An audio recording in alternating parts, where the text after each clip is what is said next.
Okay, so welcome to today's Los Blancos podcast. Today we have a big one, and not only because there was a big win yesterday against Getafe, not big in terms of the scoreline, it was only 2-1, but it definitely felt like a huge morale victory because, we go to Getafe almost every year, or Getafe come to us, and either way we drop points most of the time because Getafe are a tough team. They're physically very tough, sometimes go over the tough, and most of the time they go over the tough word, but most of the time they're very, very physical with us, and they're very, very difficult to get past.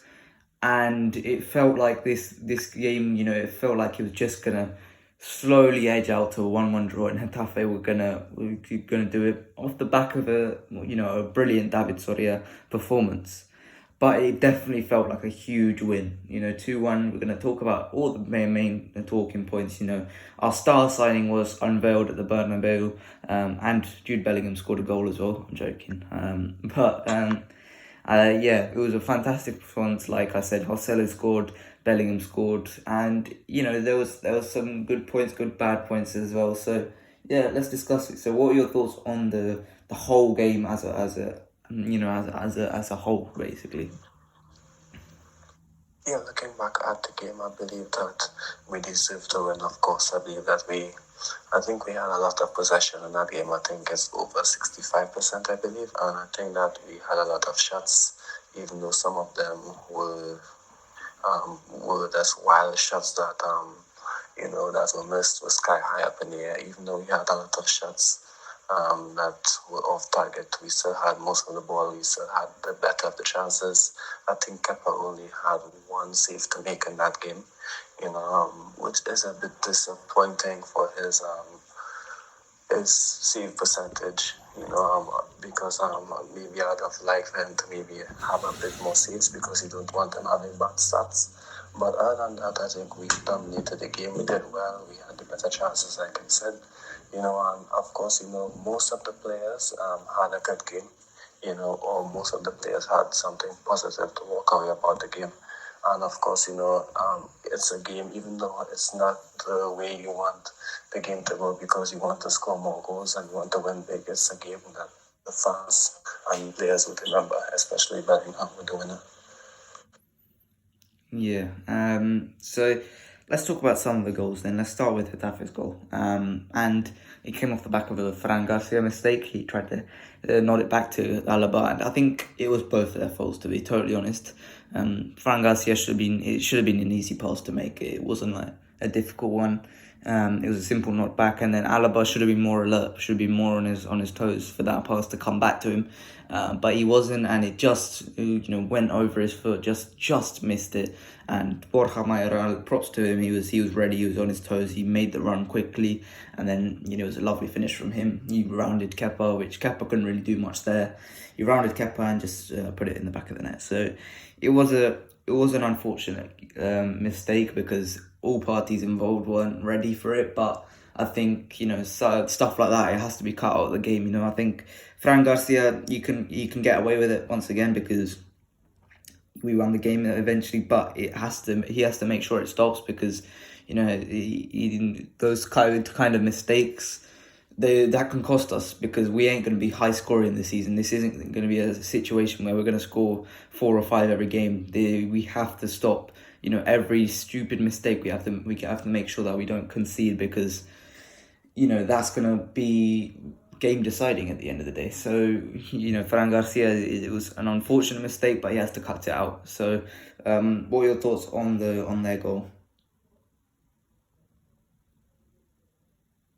Yeah, it's a mistake, that you would expect, from a young player who's making his debut in a big stadium, like Ancelotti said after the game. Maybe he was a bit nervous, and of course, normally in these situations, you won't try to pass the ball backwards when your teammate is so close to you, and there's a bit of pressure on when it's a loose ball. Normally you would at least maybe head it back or maybe control it and take it wide. But of course, maybe I was thinking maybe Alaba should have gave him depth.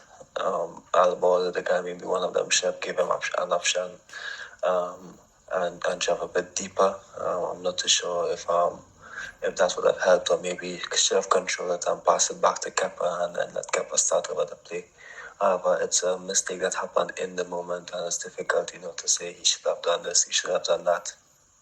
Everyone who plays football would just, as a footballer, when there's a ball coming to you and you see an opportunity to play to your teammate immediately, you would just take the opportunity, instinct, the pure instinct, and I think that's what he did.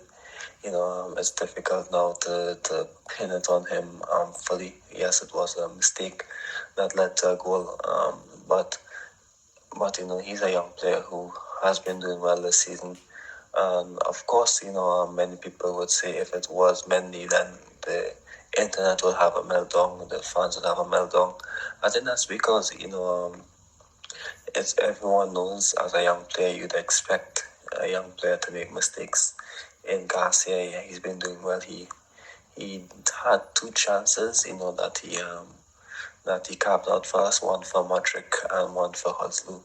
And of course, he didn't have to improve the game. It was a shaky performance. However, I believe that step by step he will continue to get better.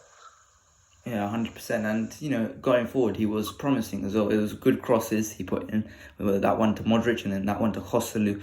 There was some good crosses in there. So, especially with Carvajal having a poor crossing performance, I think, he was really good at going forward. So there was definitely promising points about his game. But like you said, yeah, I know people would have, overreacted if it was Ferland Mendy, but that's what we come to expect from Ferland Mendy. We expect a solid guy at the back who doesn't make too many mistakes.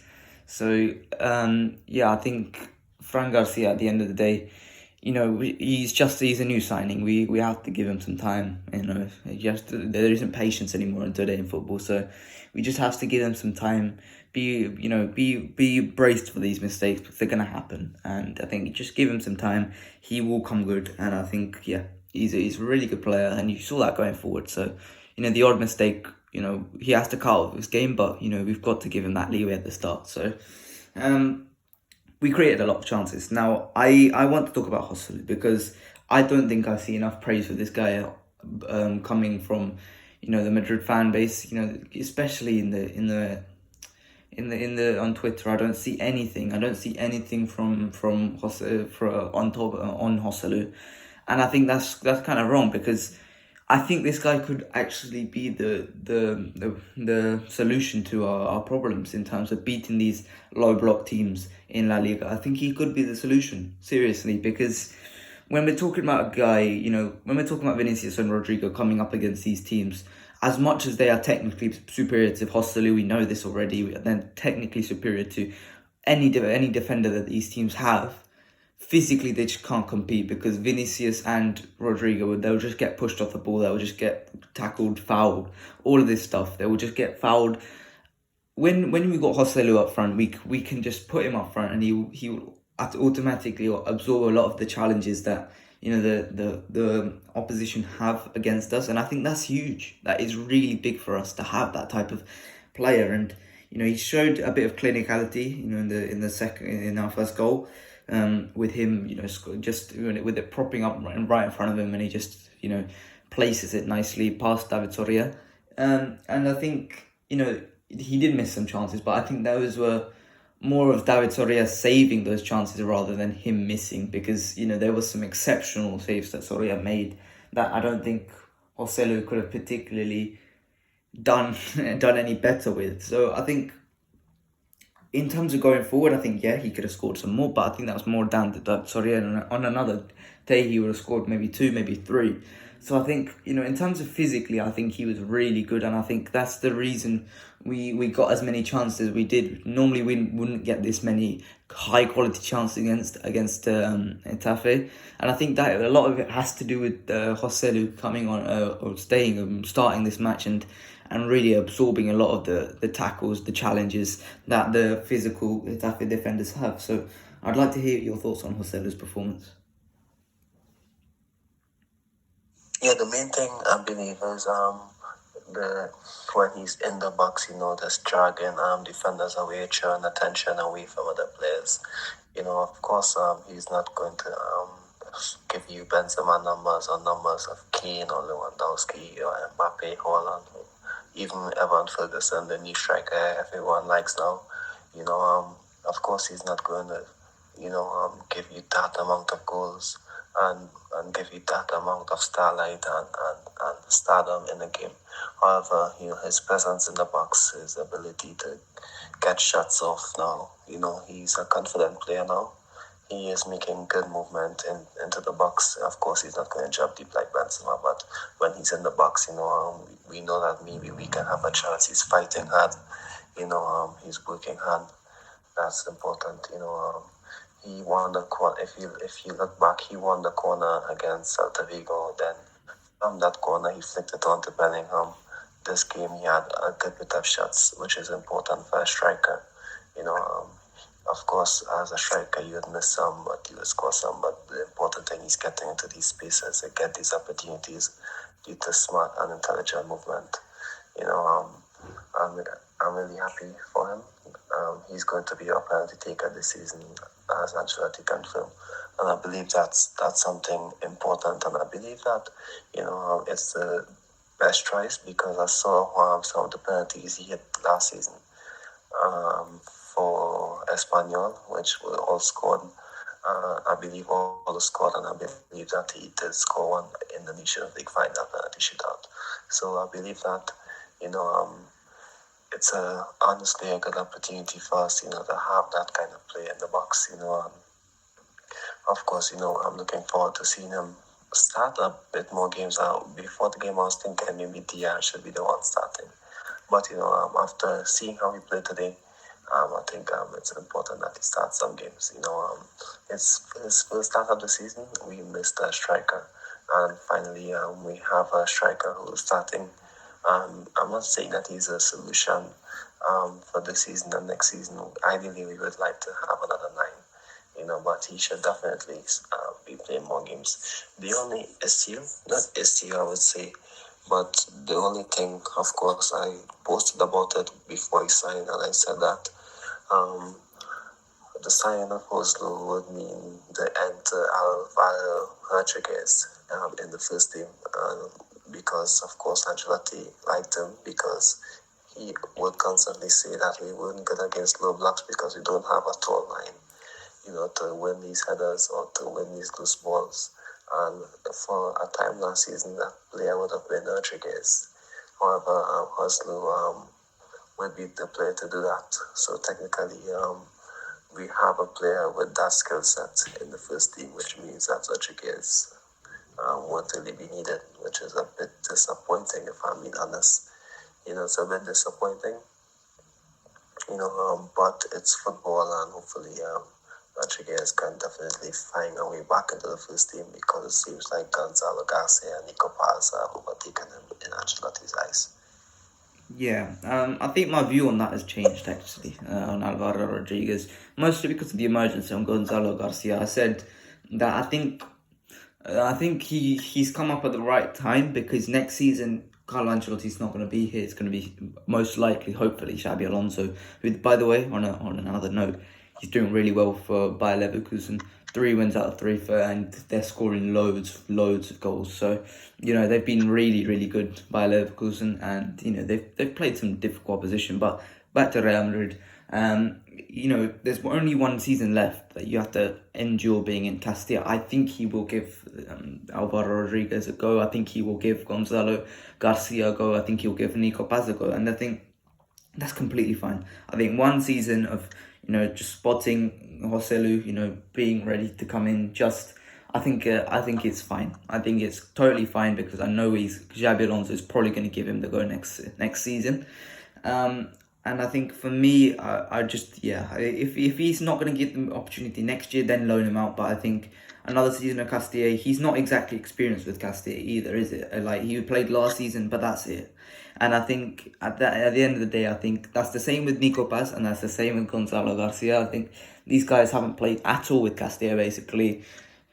I think it's fine. Another season of Castilla football, I think it's fine for them. And I think I would like, and this isn't me saying, "Oh, let them stay there." I would love to see them play. Especially with the emergence of look at Lamine Yamal at Barcelona. He's absolutely incredible. I hate to say it, but he's incredible at age 16, and I just feel like if we had one of those, I would be so delighted. But unfortunately, we don't. So just give them another couple years in Castilla. I would be fine. Another year in Castilla. So. Let's move on. Let's talk about Toni Kroos because he was absolutely great coming off the bench today. Completely changed the dynamic of the game. So many key passes, switched the play so effectively like he always does. He was incredible. And, this is his last season, obviously. What are your thoughts on his performance? Yeah, I think, if this is his last season, I believe he's going to end it on a high. And I believe that even if this is his last season, even though we have the numbers in midfield, I hope that there's someone who can, step up in these kind of matches, come off the bench and make an impact. I think Dani Ceballos could be that player. If he's given the opportunity, I think he can definitely be that player to have that Tony his impact off the bench. But on today, I think he was amazing. I think it shows that we still need a player like that in the squad, and I've always constantly been saying that he's the only player I believe who can control the game, who can dictate the pace of the game, calm things down. So I believe that for him, this is a big opportunity. Maybe to start more games. Of course, Camavinga, Valverde are all important players. Chouameni is important for our defense. Camavinga and Valverde is important for the energy. Well, it shows that in games like this, when the opponents are deep and you have a fully energized Toni Kroos and Luka Modric because they are not starting every game, it can definitely be one of the turning points for the season if we have to win these league matches. I think it's good on Ancelotti that he understood the situation and knew the exact players that he needed. I believe that all the substitutions which he made today were timely substitutions. I believe that he introduced players at the best possible time. And I thought that, I'm not too sure, maybe Valverde should have been given more minutes.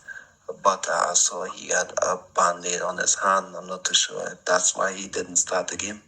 But I believe that, so if that's the case, then I believe that all the substitutions were made at the best possible time.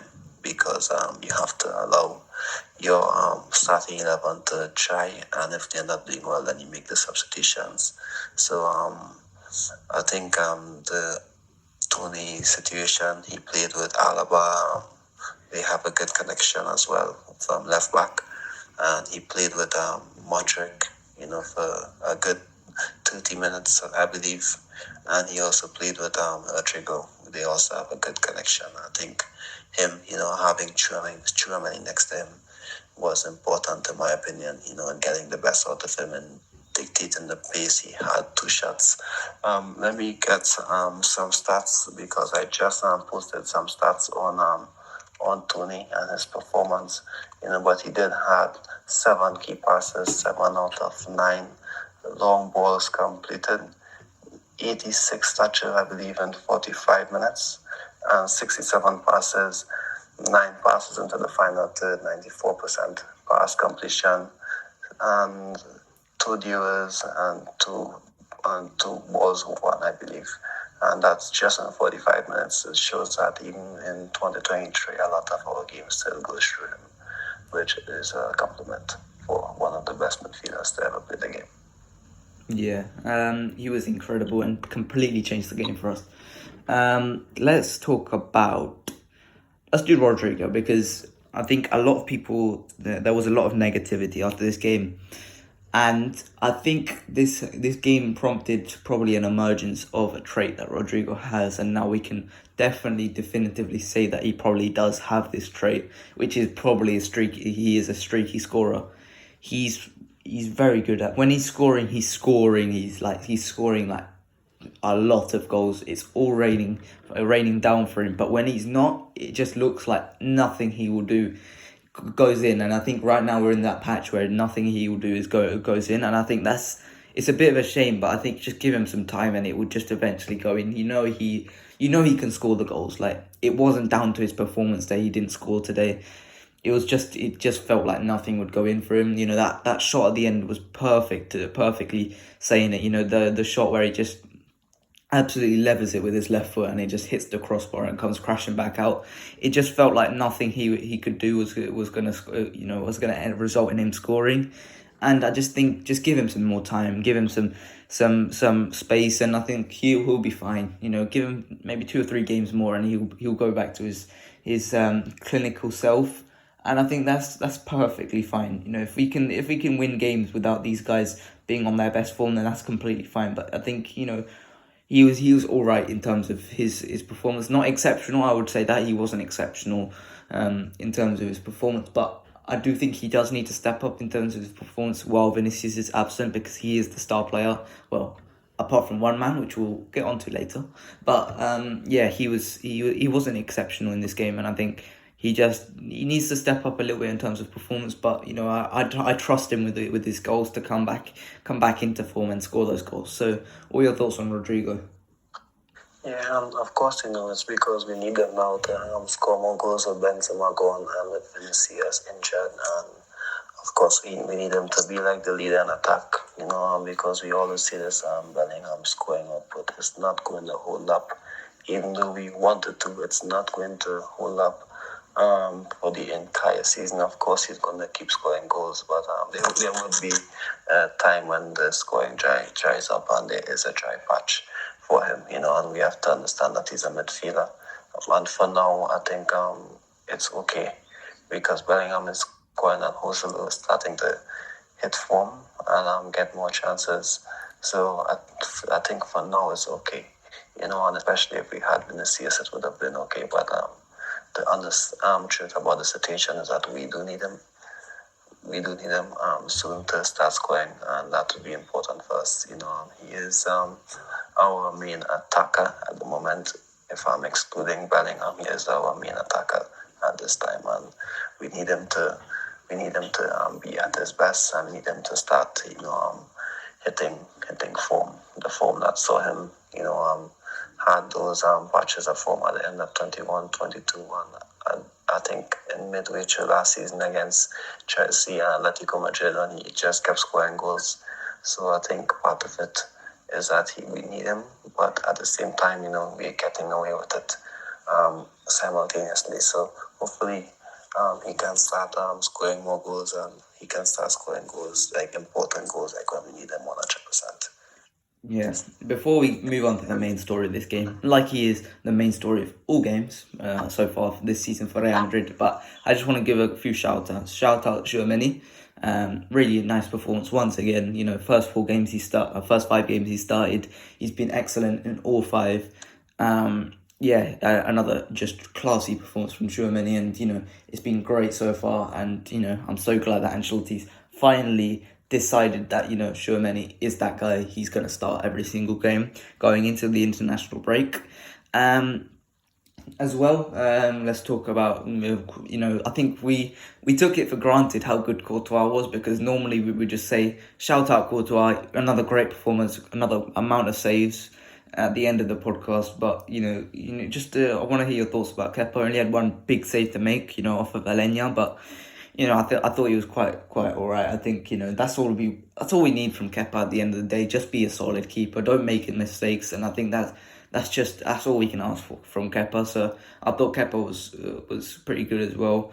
And then I think for me, that's all I would say. Notable shout outs for this game. What are your thoughts on those two? Well, I think Tchouaméni, of course, his defensive output is important. Of course, to stop counter-attacks, just be a guy in the field to win those tackles. And, of course, he's a good player in terms of how he keeps the ball, how he passes the ball. That's definitely something not many people will say about Tchouaméni. I'm not too sure if he scored a goal first, but I hope that he can score a goal first soon, because he is a good striker of the ball. And, of course, in Kepa, and before I say Kepa, let's talk about Carvajal, who had another energetic performance. other guys, Alaba did well on left back. Nacho came in and had a good impact. Tony, these guys, he outpaced Latasa and Boyamaya so many times, which shows how important his speed is. Our defenders are quick.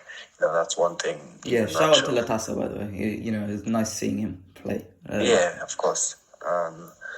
I believe that our defenders are quick, which is important for us. Any other players, Lucas Vasquez had the shot which led to the goal. You don't expect to see Lucas coming in, dribbling past two players from like the left half space and shooting it, from the where a winger would normally be shooting from. You don't expect to see that, which led to the goal. Diaz had another cameo.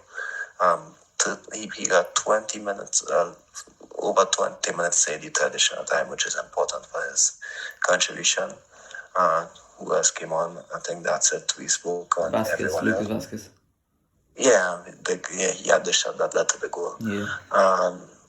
Of course, on Kepa, I believe that it's another save. Another important save, like I said, to maybe keep his confidence up. But at the end of the game, he did, make this mistake where we passed the ball all the way back to him when Bellingham scored the goal, and he tried to pass it to the fullback. I think it was Vasquez, and he passed it straight to a Getafe player, and like in the last 2 minutes of the game, and they could have scored, but luckily our defense dealt with it. Of course, his mistakes isn't leading to a goal, which is a good thing.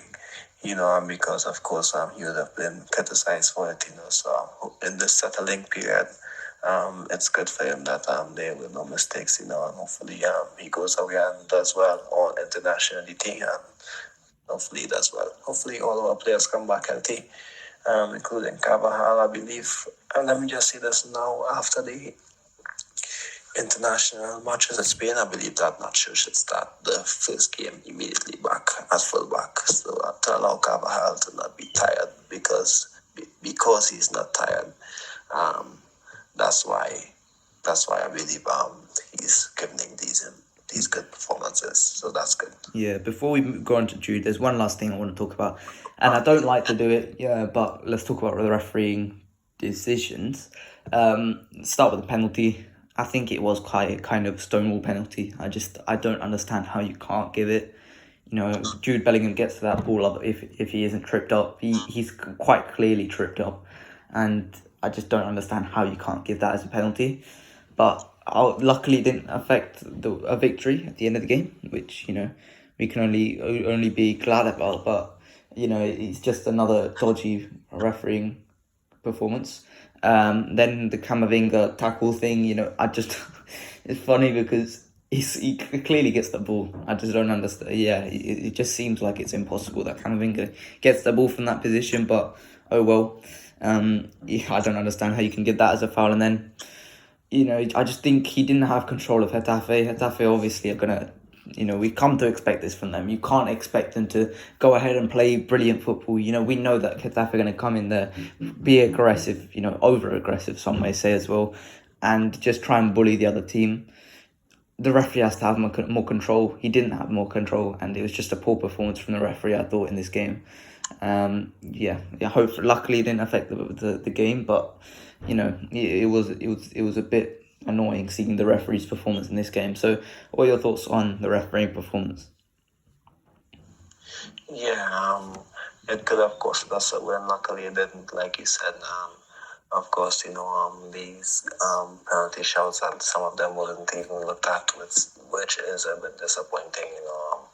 He allowed Getafe to play, and then I think with Camavinga, I was listening to a podcast yesterday, and one of the guys said that he makes those impossible tackles. That it's so impossible to win or get a clean tackle out of that officials call it. But in terms of the other decisions on the game, I believe that, at least have a look at it, at least if it's a penalty, of course. If it's a foul on the halfway line, you'd understand, you don't always go look at it, but for these instances, then of course I believe that you should look at it, because these are game-defining moments that can impact a team season. So I think that they should look at it. But of course, you come to expect those performances against Madrid. So hopefully, we would expect to see another game like this sometime. So hopefully we don't. Honestly, hopefully we don't get another game like this. Hopefully that we can have a much better game. If I'm being honest, a much better. Well, not for us, but for the officials. They should have a better game when they're officiating against us, because of course that's always a token points maybe for the past couple of seasons. Yeah. Let's talk about Jude Bellingham, and I think this completely coincides with what we're going to talk about next as well, the transfer window. Jude Bellingham scores the winner, 95th minute, on his Bernabeu debut. In the new Bernabeu, it just couldn't be any better than that. You can't write it better than that. It was fantastic. The goal, obviously it's not exceptional. David Soria spills and, Jude Bellingham just cleans up. But it was, it's just fantastic. Another goal for him, 5 goals. It's just really, really good. And obviously the assist as well. If you can't ask for a better start. You really couldn't. We've got 100% record now, mostly because of Jude Bellingham scoring those goals. And the fact is that transfer window, it was actually, if you just look at the transfers in isolated, it was a really good window, and that would have been really nice. But the fact is, looking at it from the outs as well, then that's when the transfers don't look so good. The fact is that if we did not sign Jude Bellingham, we would be in a much, much, much worse place. And I thought, when we made that transfer, I thought it was more of a luxury signing rather than an actual need. Now we realize how big that signing actually is, because he's completely reduced the need for a striker, which, for another season, how valuable that could be by the end of the season, we don't know yet. We need to see how much he can keep the momentum going. But so far, so good for Jude Bellingham. So far, so excellent for Jude Bellingham, because he's been absolutely incredible. Just want to say some other stuff about Jude Bellingham, because I've seen some guys on Twitter saying, I'm not impressed by Jude Bellingham because he's just scoring goals. He's covering up some performances with goals. But what do you want him to do? Sit back, try and play some passes and just accept the draw? Nah, he's taking the initiative, and I'm so glad we have that type of guy. In that situation, would you want Enzo Fernandez? Enzo Fernandez is a fantastic player. Let's get me right on that, but you want a Jude Bellingham in that situation, because he's the type of guy to take the initiative and try and win round the game, because that's what you want. I don't care if Enzo Fernandez has more key passes. If Jude Bellingham is going to get you that goal at the end of the day, then you want Jude Bellingham. You want Jude Bellingham in every moment. So I was really happy with Jude Bellingham. So what are your thoughts on that, and the transfer window as a whole as well? Yeah, it should have to be quite a important signing, because I believe that before he signed, he wasn't like a necessity. Then we lost Benzema, and then we needed something to get the fans going. Of course, I think having him in the team, because he gives us something unique compared to a lot of midfielders. He plays high up the pitch. He isn't the one to constantly pass. Like Tchouaméni, Camavinga, Modric, Tony, even Ceballos, but he's the one who's going to be high up the pitch, causing danger and chaos in the attacking third. And of course, as Heatmap showed that he was all over the pitch. He is creating chances. He's involved in most of the key moments, especially on the wing. Yesterday, where he beat his player and sent in a delicious ball where Garcia couldn't get on the end of it. So he's doing so many things on the wing, deep in midfield, in the box, in his defensive box as well. So that's important. You wouldn't have expected a start like this. And of course, I'm not going to say that he's a midfielder at some point is going to go long, because he's playing high up the pitch. But of course, we can't expect him to score in every game. In some game, maybe the next game, maybe the game after, he's not going to score. But however, he would be important, and he'd be doing other stuff. Maybe getting an assist. But he's scoring in the first 4 games for a midfielder. Only Cesc Fabregas is the only non-midfielder to do that. And of course, he played as a false nine for Barcelona a few times, so that's expected. Now, the only three other players to do so in this century is Zlatan and Cristiano. And Bellingham is the second player after him to do that. 4 games in his first 4 La Liga games. So that's something special. We are witnessing something special. If we go on to win La Liga, he's going to be one of the main factors for digging us out of these tough games. And it's not just goals, that when you're 3-0 up, his first goal of the season was a double lead against Bilbao. Then he scored one to equalize, and he scored one to give us the lead in the second game of the season against Vigo. It was a winner. This game, it was a winner. It's important goals. He's not just scoring against weak opposition, he's scoring important goals, and that's something that we should look at in a positive way.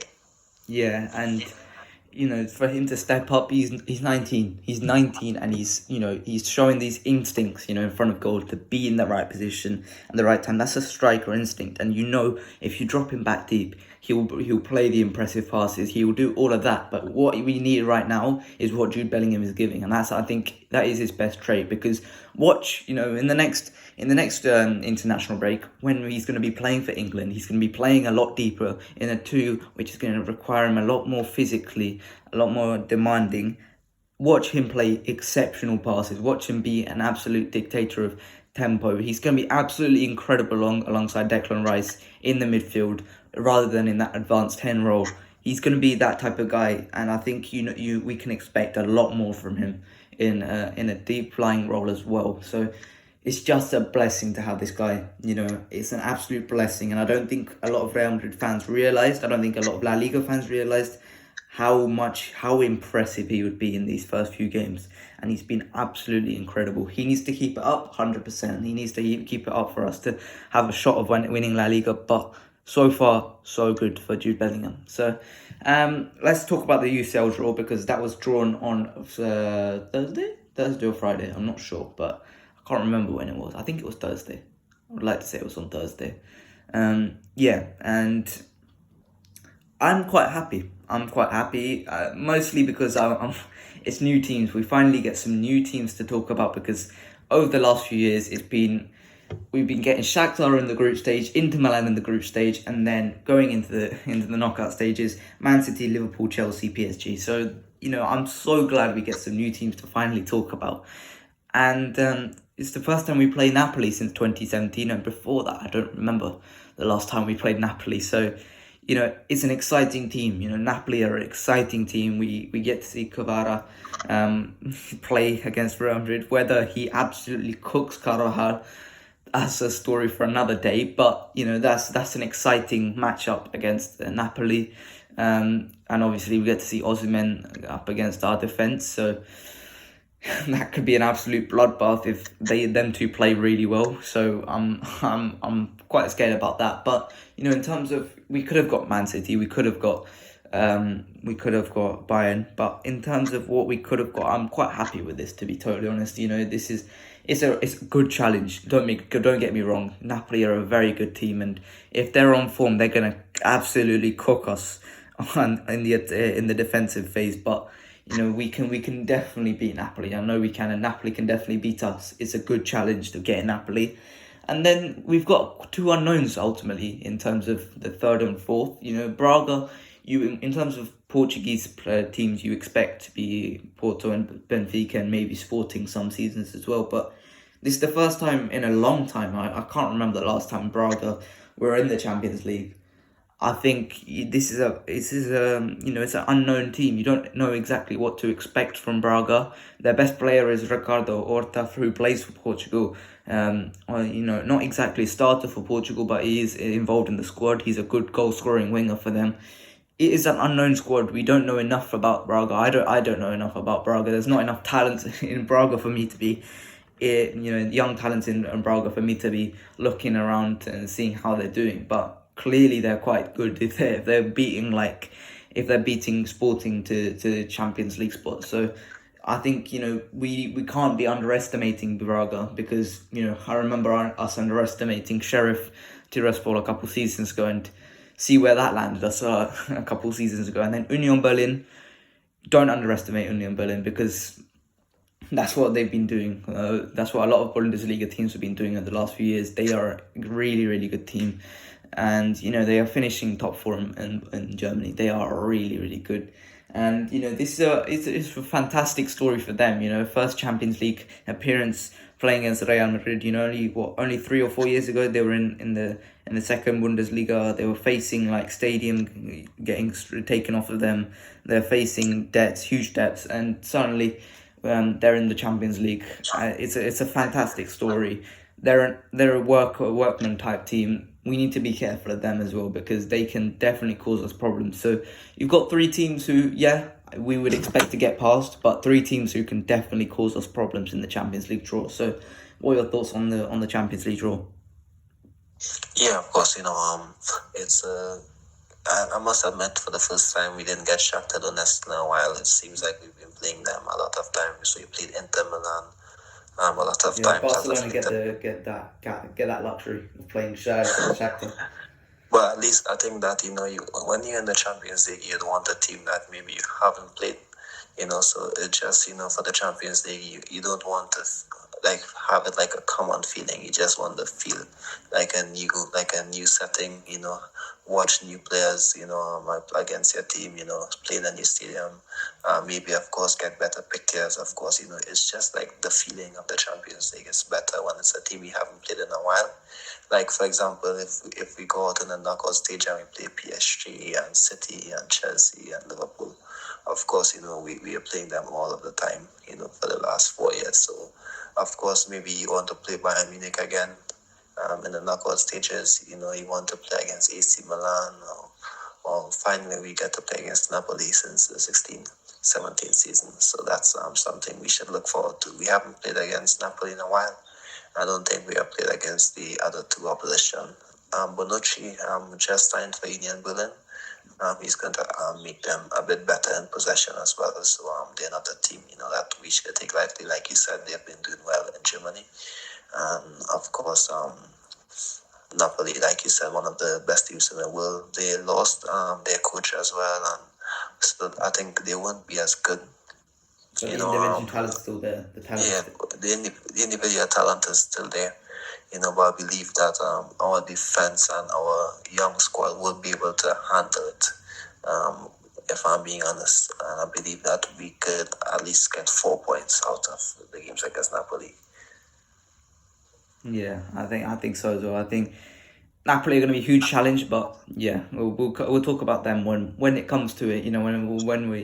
When we're there, and I think it's been confirmed that Vinicius might miss that first leg against Napoli, so that's a bit annoying. But whatever, we're gonna have to deal with it either way. But with Jude Bellingham, anything's possible. So that's really good to hear. Have you got anything else to say about the UCL draw? No, I said the main thing. We're playing against new teams. We haven't played in a while. So that's always a positive feeling when it comes to Champions League football. So that's something we should look forward to. Yeah, Barcelona play Osasuna today. Last week they got that 4-3 win against Villarreal, which was really good from them. But which was slightly more concerning for us. Was that they have a new talent, 16-year-old Lamine Yamal. It's not looking good if he turns out to to have that promise that he's showing. He's an exceptional talent, and I hope that he isn't exactly as good as he's showing to be. But it's not looking good if he is, because he looks really, really, really good. Age 16 to have that level of ability to play for Barcelona. This isn't like a Gavi situation where they're just playing him because they don't have anyone else there. It's because he's damn good. He is damn good. They could have played Ansu Fati there, but he is very good, and that is not a good situation for us if they've got another generational talent type player there, like Lamine Yamal. So what are your thoughts on him before we close out? Yeah, He's a special player, of course. You have to admit, and you won't want to, be negative on a young player. So, as much as he's a Barcelona player, we have to commend his talent. Of course, he seems like he can. He is adding something better, to this Barcelona team. And I believe that if you look at it, I think he's so good. I think Barcelona fans would trade Lewandowski, would pick him up for Lewandowski if one has to leave. So that's to show how positive he is. I do believe that he can have a good future, which is not something that's good for us. But if you look at our academy, we have a lot of talented players. But of course, we don't have that, one player who you can pinpoint as the guy who's going to, come into the first team. If you look at it, if you look back at it, the guy was Sergio Arribas and Miguel Gutierrez. Like in 2019, those were the young guys who we thought would have been in the first team, and we was like, this situation isn't the same. They're going to be the guys to make it. It's not like the other years, and they all left. Then it turned out to be Unveiled Rodriguez. Maybe he was the guy. Ancelotti said he was going to be in the first team, but of course, he's back with Castilla. Nico Paz, of course, he's having good impressions, but of course, you don't know what's going to happen. Of course, it's too early to tell. So of course, if it's in the game, they Gonzalo Garcia and Nico Paz called upon yesterday, and they didn't get a minute. I don't think they were even sent out to warm up, which means that they were just options. I guess maybe just in case. They were never going to play. It's a tight game against Getafe. Ancelotti will play. Yeah, unless we are winning. Then of course maybe they can get to come on, and of course I think last season with Rodriguez, I think maybe Ancelotti felt like, you know what, we are chasing the league, we are done behind. What if we just throw him on and see what he can do? I think that's how he maybe got minutes against Atletico and Osasuna, I believe. But now it's the start of the season. It's going to take a while for these players to be introduced. But if you look at it, the positive thing for these young attackers is that they are one injury or one suspension away from getting minutes. And when it comes to the Copa matches, the first match, they can, of course, maybe get some cameos as well, because our depth chart for the midfielders is a bit slim. So hopefully they get opportunities. 100%, yeah. There are plenty of minutes to go around. Hopefully it's not just the first round of the Copa del Rey that we give them, but you never know anymore. But so there's opportunities for them. Hopefully they get some minutes later on in the season. I believe they will. There are minutes to go around, especially in the attack. So I'm excited to see them. One last thing, I've got to stick with Barcelona. On deadline day, they were active. They were very active, unlike us. We were done in June. Barcelona went out and signed Joao Cancelo and Joao Felix. I'm not too concerned about Joao Felix. I think I don't like Joao Felix very much. I think he is a bit of a menace in the changing room. I don't think he's exactly. I think he's quite inefficient. I don't think I wouldn't like him at Real Madrid, to be totally honest. But Joao Cancelo, 6 months ago he should have been ours. He should have been our player, but here we are, and Barcelona went and signed him on loan for a base. I think it's a free loan, to be totally honest. It's a really good signing, and I think they've filled that gap at right back now, and they've had an exceptional transfer window. If they had signed a better defensive midfielder, maybe Martin Zubimendi, then they would have been. I think they would have been absolutely odds on to win La Liga, but because of that, I would say there is still a chance that we can win it. They've had a really good transfer window, and I don't think there are many gaps in their team. I think they've done really well for themselves. Yeah, I'm pretty concerned. I'm pretty concerned about Barcelona. So, what are your thoughts on their deadline day and in terms of that result? Yeah, they signed 2 players on loans, but it's not like it's something to lose. It's loans. If they don't work out, they go back to their clubs. But I believe that it's good signings, it's good depth options for them. Of course, our fans understandably would be a bit concerned about it, but I believe that we can still win La Liga. It's going to be more difficult than last season, and it's going to take a lot more. But we have to use what we have and play with our strengths. To get goals, to win these difficult matches. Our defense need to limit those goal scoring chances that the opponents get. Our attack needs to just score these goals, and like Joselu and Bellingham, these guys will be so important, just to score those goals. I think Joselu, of course, he's going to have a much bigger impact than we thought. Hopefully that he is the striker that we need just for this season to transition until we get the actual striker that we want, whoever that will be. We have no idea who's it going to be, but hopefully he can turn it up this season. And even if he turns it up this season, I would still like us to sign a striker, because you just never know how the future is going to play off, and we just need our players to step up this season. I think for us, anything other than a league title would be a failure, because with this Barcelona team, it's not the Barcelona team with Messi. Of course, it's still a good team, but I think it's probably the best Barcelona team since Messi, since that. Yeah. The 18-19 Messi team. But I guess without Messi, we'd have to take advantage of the league title where we should have won. Barcelona would, of course, move on without Messi in the future, but of course, we can't use the fact that Barcelona signed more players as excuses, because I think they're going to continue to find ways to sign players, and hopefully that we still win despite that. We have talented players. Maybe it's not as much as we wanted, but at least hopefully we can do well until Adagula, Vinicius comes back. Ceballos is going to add more depth in this team, which is important, which is exactly what we need coming in now. And of course, we just have to accept it that Ancelotti has to find solutions with the numbers that he has. And I think that with chasing the game now with Joselu and Bellingham, these guys can get the goals well in the air, like they showed in the last few games. I think Joselu, we need those guys to step up. It's difficult, just to say Barcelona did this and we didn't do that. It's getting a bit annoying now, because I think from the start of the season we knew what was going to happen.